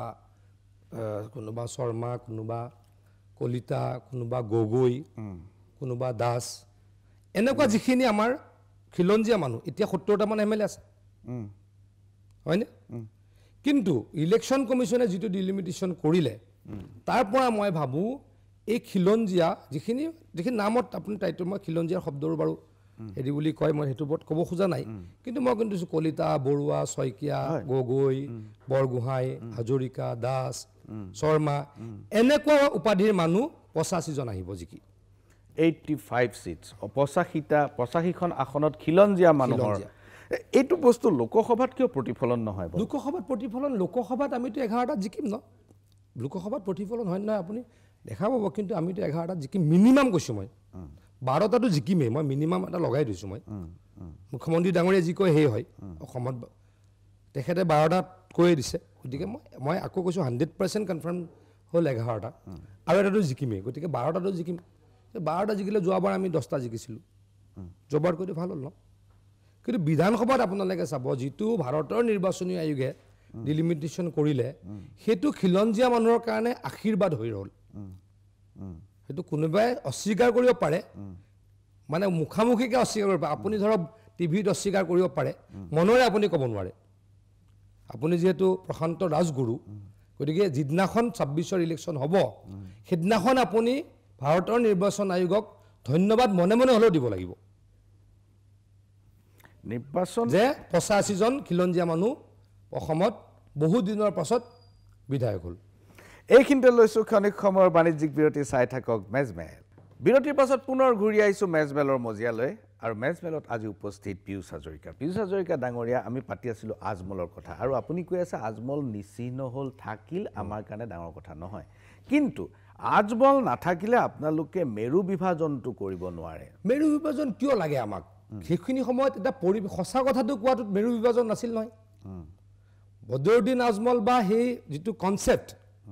মুখ্যমন্ত্ৰী ডাঙৰীয়াই কয় বদৰুদ্দিন আজমল মানে আজমলৰ যিটো কনচেপ্ট সেইটো আমাৰ কাৰণে ক্ষতিকাৰক সেইটো আমি কৈ আছিলোঁ সেইটো কোৱাটোতো ভুল নাছিল এতিয়া আজমল নিশেষ হৈ গ'লে কনচেপ্টটো শেষ হৈ গ'লে কিয় লাগে ভালে আজমল নিশেষ গ'লে আমাৰ ভাল কিন্তু ভোট আমি ডেভেলপমেণ্টৰ ল'ম আপুনি ভাবি আছে আজমল শেষ হৈ গ'ল আমি হাৰিম আজমল শেষ হৈ গ'ল আমি 100 চিটত জিকিম আপুনি আজি লিখি ৰাখক যিটো অসমৰ এই নিকট ইতিহাস তাত অকংগ্ৰেছী চৰকাৰ গঠন হ'বলৈ হ'লে তাত এটা মাইনৰিটিৰ শক্তি থাকিবই লাগিব মই চমুকৈ আপোনাক কৈ অকংগ্ৰেছী মাইনৰিটি শক্তি নহ'লেওতো গভৰ্ণমেণ্ট নহ'ব মই কৈ আছোঁ 85 মানে মই ভিতৰতো কৈ আছোঁ যে 85ত যেতিয়া অসম গণ পৰিষদৰ চৰকাৰ হ'ল সেইখন এখন অকংগ্ৰেছী চৰকাৰ 16 আৰু 21 কওক আপুনি এতিয়া মই কৈ আছোঁ তাত মাইনৰিটি UMF নামৰ এটা মই কৈ আছোঁ তাত এটা মাইনৰিটি শক্তি আহিল UMF 2005 চনলৈকে UDF নাছিল UMF শেষ 2005 চনত UDF ওলাই আহিল আপুনি যিটো দিছে মই নকওঁ UMFৰ সময়ত অকল মুছলিমেই নাছিলে বেংগলী হিন্দু আছিলে একেলগে আপুনি পাহৰিছে ইয়াতো আৰম্ভণিতে বেংগলী হিন্দু আছিলে মই আপোনাক এটা কথা কওঁ আমাক মাইনৰিটিৰ কোনো ছাপোৰ্ট নোহোৱাকৈ মাইনৰিটি ছাপোৰ্ট নালাগে আপোনাক মাইনৰিটিৰ প্ৰভোকেশ্যন একো নালাগে আপোনাক এতিয়া ডেভেলপমেণ্টৰ ৰাজনীতি হ'ব আপুনি গৈ চাওক আপুনি ডেভেলপমেণ্টৰ ৰাজনীতিৰ কথা কৈ আছে আৰু মুখ্যমন্ত্ৰীয়ে অসমৰ বাহিৰততো দুনিয়াৰ হিন্দু অসমৰ বেলেগ কিছুমান অসমৰ কথা বেলেগ মই বাহিৰৰ কথা মই অসমৰ কথা কৈ আছোঁ অসমত আপোনাক আকৌ কৈছোঁ ৰাজগুৰু ডাঙৰীয়া আপুনি কষ্ট পাই আছে মই আকৌ কৈ আছোঁ মই আপোনাৰ পৰা জানিবলৈ 100 চিটত জিকিম নহয় এইটোৱে হ'লে হৈ গ'ল আৰু জিকিবইতো লাগে আপুনি বাই ইলেকশ্যন আহিব 4-5টা সমষ্টিত বাই ইলেকশ্যন হ'ব ভগৱানে কৰিলে গোটেইকেইটাত জিকিম বাই ইলেকশ্যনবিলাকত বাই ইলেকশ্যন জিকিম আচ্ছা এই যে মানুহে ইলেক্ট কৰি দিলে আপোনাক মই এই কথাটো সোধা উচিত মানুহে এটা চিম্বলত ইলেক্ট কৰি দিলে তাৰ এমাহৰ পিছতে আপোনালোকে মানুহজনক আপোনালোকৰ দললৈ আনি সেই মেণ্ডেটটোক বাৰু এইটোতো কংগ্ৰেছক প্ৰথমে সুধিব আপুনি যে আমাক সোধে কংগ্ৰেছকতো প্ৰথমে সুধিবচোন এইটো এটা কংগ্ৰেছে এইবিলাক শিকাইছে দেশত আপুনিতো কংগ্ৰেছতে শিকি আহিছে কংগ্ৰেছতে শিকি আহিছোঁ কংগ্ৰেছে এইবিলাক কৰিছিলতো এতিয়াতো এইটো কংগ্ৰেছ কালচাৰ আপোনালোকে কংগ্ৰেছ কালচাৰ ফলো কৰা নিচিনা কিমান চৰকাৰ ভাঙা ভাঙি হৈছে এইটো গতানুগতিক পৰিৱেশ কোনোবাই বেয়া পাইছে নকৰোঁ মই বেয়া পাব পাৰোঁ নকৰোঁ মই বেয়া পাইছিলোঁ মই কংগ্ৰেছৰ লগত বেয়া পাইছিলোঁ তেতিয়া মই ৰিজাইন দিছোঁ বা মই ডিছকুৱালিফাই দিছোঁ মোৰতো ব্যক্তিগত কথা থাকিব পাৰে কিন্তু সেই মেণ্ডেটটোক অশ্ৰদ্ধা কৰাটো আপোনালোকে সেই কালচাৰটো কিয় ল'লে ব্যক্তিগত কথা বতৰা থাকিব ন আজি চাওক আমিতো কংগ্ৰেছৰ পৰা কিবা ক্ষমতাৰ কাৰণে সেইখিনি সময়ত ওলাই অহা নাছিলোঁ কংগ্ৰেছৰ শীৰ্ষ নেতৃত্বই হিমন্ত বিশ্ব শৰ্মা ডাঙৰীয়াক বাৰে বাৰে কৰা অপব্যৱহাৰৰ কাৰণে আমি কি চুপ চাকি থাকিব লাগিব মেণ্ডেটৰ কাৰণে আমি চুপ চাপি থাকিব লাগিব প্ৰত্যেক দিনাই অসন্মান কৰিব প্ৰত্যেক দিনাই বেয়া ব্যৱহাৰ কৰিব সেইটো মানি থাকিব পাৰি নেকি আজি কংগ্ৰেছৰ পৰা কোনোবা জিকি আহিলে কিন্তু কংগ্ৰেছ কৰা পৰিৱেশ এতিয়া নাই গতিকে বিজেপি কৰিছে এইটো কি ডাঙৰ ঘটনা মই একেবাৰে আপোনাৰ পৰা স্পষ্ট ৰূপত বিচাৰিম আপুনি ক'লে যে ভাৰতবৰ্ষত এতিয়া 320ৰ পৰা 330 বিজেপিয়ে পাব আৰু 400ৰ ওচৰা ওচৰি NDA পাব যদি হয় আপোনাৰ এনেকুৱা এটা ধাৰণা হয় নেকি যে আমাৰ সংবিধানৰ গাঁথনিগত পৰিৱৰ্তন হ'ব পাৰে পৰিৱৰ্তন হ'ব এইটো এটা কংগ্ৰেছে কৈ আছে আৰু আপুনি বাৰে বাৰে সুধি আছে প্ৰথমে মোক সুধিলে এতিয়াও সুধিলে কিয় লাগে 400 হ'লে কিয় বেয়া পায় মোক সেইটো লাগে বেয়া পোৱাৰ কথা নহয় কংগ্ৰেছৰ দিনত কিমানবাৰ দেশৰ সংবিধান সলনি হৈছে তেনেহ'লে গাঁথনিগত পৰিৱৰ্তন কেতিয়াবা হয়তো সলনি সংবিধান সংশোধনী আৰু সংবিধানৰ গাঁথনিগত একেবাৰে নহয় বুলিতো আমাৰ নেতৃত্বই বাৰে বাৰে কৈ আছে কিন্তু 400 পালে কিয় বেয়া পায় আপোনালোকে নাই কিন্তু ৰাষ্ট্ৰীয় স্বয়ংসেৱক সংঘ আৰু বিজেপিৰ আৰম্ভণিৰ ধ্বনি আৰু নেৰেটিভটোৱে আছিলে যে এখন হিন্দু ৰাষ্ট্ৰ হ'ব লাগিব গতিকে 400 পালে আপোনালোকে হিন্দু ৰাষ্ট্ৰ কৰাটো সহজ হৈ যায় এতিয়া আপুনি যিটো কৈছে 400ৰ ওচৰত ঠিক আছে যদি ৰাইজে বিচাৰিছে হ'ব লাগে যদি ৰাইজে বিচাৰে আপুনি কিয় বেয়া পাব লাগে মানে হিন্দু ৰাষ্ট্ৰটো যদি ৰাইজে বিচাৰিছে বুলি কৈছোঁ মই নাই কি বস্তুটো হিন্দু ৰাষ্ট্ৰ ৰাইজে বিচাৰিছে হওক যদি ৰাইজে বিচাৰিছে বুলি মই শব্দটো কৈছোঁ দেই মোৰ কথাটো মই কোৱা নাই ব্যক্তিগত নাই মেণ্ডেটটোৱে কি বুজাব ৰাইজে বিচৰাটোৱে বুজাব ৰাইজে বিচৰাটো বুজাব পাৰে তাৰমানে এই কথাটো মই আপোনাক ওচৰ আহিছে আপুনি যে 400 পালে আচলতে গাঁথনিগত পৰিৱৰ্তন হ'ব যদি মুছলমান দেশ হ'ব পাৰে ইছলামিক তেওঁলোকৰ শাসন ব্যৱস্থা থাকিব পাৰে যদি বাংলাদেশো হ'ব পাৰে যদি আনকি ইউৰোপৰ ডেভেলপ কাণ্ট্ৰিবিলাকো হ'ব পাৰে আমেৰিকাৰ ডেভেলপ কাণ্ট্ৰিবিলাকো হ'ব পাৰে আমাৰ দেশখন হোৱাত ক'ত আছে কিন্তু মই কথাটো কৈছোঁ ৰাইজে বিচাৰ বাৰে বাৰে কৈছোঁ দেই নাই ঠিক পাকিস্তান মই ইউৰোপৰ ডেভেলপ কাণ্ট্ৰি কোনখন নাজানো দলেতো কোৱা নাই দলে কৈছে পাকিস্তান বাংলাদেশক ফলো কৰাটো মই বিৰোধিতা মই কৈছোঁ মই মোৰ ব্যক্তিগত কথা কোৱা নাই নহয় মই কোনটো কৈছোঁ আমাৰ দলেতো সংবিধান সলনি নহয় বুলি বাৰে বাৰে কৈ দিলে হয়নে নহয় গতিকে উত্তৰ কিবা দিব লগা আছে নেকি নাই মানে কথাটো স্পষ্ট যে মেণ্ডেট পালে হয়তো গাঁথনিগত পৰিৱৰ্তন হোৱাত আপত্তি নাই আপোনালোকে সেইটো বুলিয়ে আছে এইটো মানুহক ভয় এটা হ'ব বিচাৰি আছে এতিয়াতো ভয় খুৱাই কি লাভ এতিয়া ইলেকশ্যন হৈ গ'ল কংগ্ৰেছৰ লগত মিলি কিছু ব্যক্তিয়ে এইটো এটা পৰিৱেশ কৰিব খোজে মই কিছু ব্যক্তি বুলি কৈছোঁ আপুনি 25 বছৰ কংগ্ৰেছত আছিলে এদিনো আপোনাৰ লগত মিলি পেলাই একো কাম কৰা নাই আপোনাক বুলি কৈছোঁ নেকি মই কিছু ব্যক্তি বুলি কৈছোঁ মই আপোনাক বুলি কয় আপুনি বুলি কোৱা নাই কিছু ব্যক্তি বুলি কৈছোঁ মই আপুনি নিজৰ গাত পাতি কিয় ল'লে আপুনি মোক কৈ আছে কথাটো আৰে মই কিছু ব্যক্তি বুলি সন্মুখত কৈছোঁ টিভিৰ সন্মুখত যে কিছু ব্যক্তি মই মোক বুলি নক'ব মই আপুনি বুলি ক'ত ক'লো ওকে ফাইন কেৰি অন আপোনাক বুলি ক'ত ক'লো আপুনি নিজে গাত চাপাই ল'লে কেৰি অন আপুনি নিজে কৈ ল'লে গোসাই ঘৰত কোন মই কল খোৱা নাই নহয় আপুনি যেনেকৈ কৈ আছে কংগ্ৰেছৰ লগত মিলি কিছু ব্যক্তি মানে আপুনি মোৰ আগত কৈ আছে কিছু ব্যক্তি বুলি কৈছোঁ আপুনি যদি মোক ইমপ্লিকেট কৰা নাই আপুনি কৈ থাকক মই কিছু ব্যক্তি বুলি কৈছোঁ গোটেই দেশখনৰ কিছু ব্যক্তি ঠিক আছে মানে সকলোকে ভোটাৰবিলাকক ভয় খোৱা এটা পৰিৱেশ সৃষ্টি কৰিলে কিন্তু আমাৰ দলৰ শীৰ্ষ নেতৃবৃন্দই কৈ দিলে যে কোনো ধৰণৰ সংবিধান সংশোধনীৰ কথা নাহে তাৰ তথাপিতো আপুনি বাৰে বাৰে সুধি আছে মোক নহয় মোৰ এটা কিউৰিচিটি আছে বাৰে বাৰে আমাৰ কাৰণ ঘটনাটো হ'ল যে পলিটিচিয়ানে সদায় এটা নেৰেটিভ মইতো সৰু মানুহ নৰেন্দ্ৰ মোদী ডাঙৰীয়াই ক'লে অমিত শ্বাহ ডাঙৰীয়াই ক'লে তাৰপাছত আকৌ জেপি নাড্ডা ডাঙৰীয়াই ক'লে তাৰপিছত মোৰ নিচিনা সৰু মানুহটোক আপুনি কিয় সুধি থাকিব লাগে চাওক মোৰ এটা এই ৰিচেণ্ট ঘটনাবিলাক বাংলাদেশক মাটি নিদিওঁ বুলি হুলস্থুল দি দিয়া হ'ল সেই নদী বান্ধৰ বিৰুদ্ধে কৰিলে ৰাজনাথ সিং নিজে আহি আকৌ নদী বান্ধ চলাবলৈ কৰি দিয়া হ'ল গতিকে কোন মুহূৰ্তত ইউটাৰ্ণ হয় পলিটিকেল মানুহৰ একো ঠিক নাই মই কংগ্ৰেছ বিজেপি বুলি কোৱা নাই ইউটাৰ্ণ হ'ব পাৰে মই সেইকাৰণে কিউৰিচিটিটো আছে যে আপোনালোকে আচলতে কি মইতো সৰু মানুহ নহয় মই ইমান নাজানো কিন্তু দলৰ শীৰ্ষ নেতৃবৃন্দই কৈছে যে সংবিধানৰ ব্যাপক সাল সলনি নহয় গতিকে মই এইটোতে ভাবি লৈছোঁ এইখিনিতে আমি মেজমেলৰ সামৰণি পেলাব লাগিব বিজু হাজৰিকা ডাঙৰীয়া আপুনি আপোনাৰ ব্যস্ততাৰ মাজত আমাক সময় দিলে ক'লে মই কথাটো লিখি ল'লোঁ মোৰ মনত লেখাই ল'লোঁ যে আপুনি ক'লে মই গৈ ভোট ভাঙিলোঁ আপোনাক মই ভগৱানে নকৰক মোৰ মই ভোট ভাঙিছোঁ বুলি প্ৰমাণ হয়নে ভোট গোটাইছোঁ বুলি প্ৰমাণ হয় এইটো কেতিয়াবা যদি উত্তৰ দিব পাৰোঁ মই শান্তি পাম এজন সাংবাদিকে কৰা প্ৰশ্ন কেতিয়াও মোৰ অভিযোগ হ'ব নোৱাৰে মই মানুহৰ পৰা কোনে কৈছিল সেইটোতো ক'ব লাগিব ন সেইকেইটা মানুহ মই বহুত মানুহ পাওঁ তেনেকুৱা আৰু টেলিভিশ্যনৰ দৰ্শকসকলে দেখি আছে যে যোৰহাট ডিব্ৰুগড়ত এই চৰ্চাটো হৈছে সেই চৰ্চাটো মই কেৱল মাত্ৰ আপোনালোকৰ মই কোনো ধৰণৰ মইতো একমাহ আছোঁ যোৰহাটত মোক কোনো শুনা নাই আপোনাৰ আগত নক'ব পাৰে কেতিয়াবা আমাৰ নিচিনা সাধাৰণ মানুহৰ আগত কয় 4 জুনত সকলোৱে দেখিব আৰু এইটো মোৰ কাম্য নহয় যে কোনোবা এজন মানুহ গৈ কাৰোবাৰ ভোট ভাঙিব এইটো আমাৰ কাৰো কাম্য নহয় কিন্তু অভিযোগটো উঠাৰ কাৰণে মই উপস্থাপন কৰিছিলোঁ হাজৰিকা ডাঙৰীয়া এইখিনিতে আমি বিদায় লৈছোঁ নমস্কাৰ